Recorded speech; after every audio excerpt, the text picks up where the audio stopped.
reviens sur la question de l'anglais et du français, qui sera certainement un des débats majeurs des prochaines années.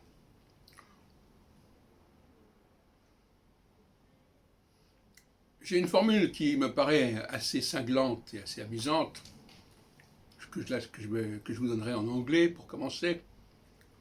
English is a nice way to speak French. Qu'est-ce que ça signifie? Ça signifie que l'anglais est une jolie façon de parler français. Et cette formule résume à merveille ma nouvelle conception de la linguistique, prend le contre-pied de ce qu'on a appelé il y a déjà pas mal de décennies la phonologie, qui était une arme inventée contre la France pour valoriser les sociolectes, les sous-langues. En disant, regardez, chaque langue, chaque sous-langue a sa façon à elle de parler, de distinguer les sons, etc. Bon. En fin de compte, cette formule « English is a nice way to speak French » est assez comique, quelque part. Ça veut dire qu'il y a plusieurs façons de parler le français. C'est le propre de la francophonie que j'entends élargir à bien d'autres langues, entre guillemets, que les langues françaises, au sens strict du terme. D'abord, d'ailleurs, dans la francophonie elle-même, il y a beaucoup de langues qui sont parlées en même temps et qui sont elles-mêmes truffées de mots français. Vous avez compris dès le départ que, pour moi, le français ne se réduit pas à une langue qu'on parlerait d'une certaine manière à Paris, et tout le reste ce ne serait pas du français. C'est pas une politique très heureuse de penser de la sorte. Il vaut mieux être très libéral et dire, voilà, chacun parle français à sa façon, in his own way. Du moment que c'est du français, ça n'est peut-être pas le français, mais c'est du français. Et c'est maintenant la nouvelle conception. Ce qui nous importe, c'est l'avenir du français.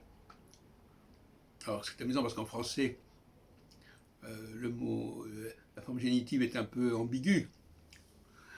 Ce n'est pas le problème du français, mais d'un français. Un français. Un français comme d'autres français. Les gens parlent le français qu'ils méritent, le français qu'ils peuvent.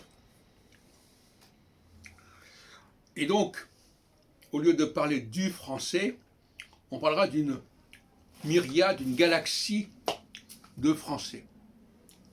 Et la question est de savoir ce que cette galaxie englobe en réalité, ce qu'elle comprend. Alors certains vont poser des conditions, des règles, en disant « Ah oui, mais s'il n'y a pas ceci, s'il n'y a pas cela, ça ne marchera pas. S'il n'y a pas ceci, s'il n'y a pas cela, on ne pourra pas l'englober. » Tout le débat est justement là. Je suis en train de parler d'une sorte de libre-échange linguistique, un point qui n'a jusqu'à présent pas été très développé. Je pense que la France a tout intérêt à développer et encourager ce processus de libre-échange. Elle est en position de force dans ce domaine, et même presque de monopole par certains côtés. Donc, English is a nice way to speak French. Ça veut dire que l'anglais est une langue féminine, si on peut dire, c'est une formule que j'ai utilisée, une langue féminine qui a été fécondée, mise enceinte, si on peut le dire, par le français, comme bien d'autres langues.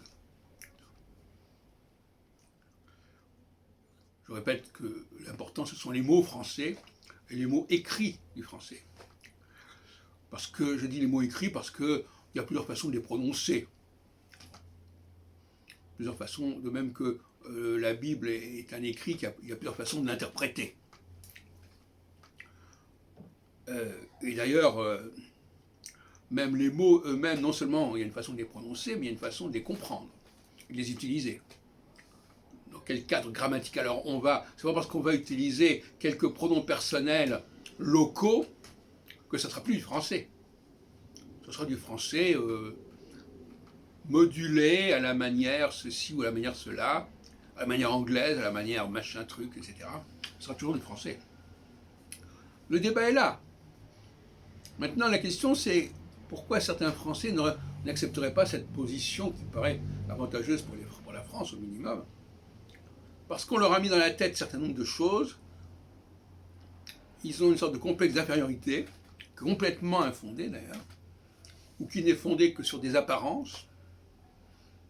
Et en réalité, vu sous l'angle linguistique, la France et le français occupent une position tout à fait dominante.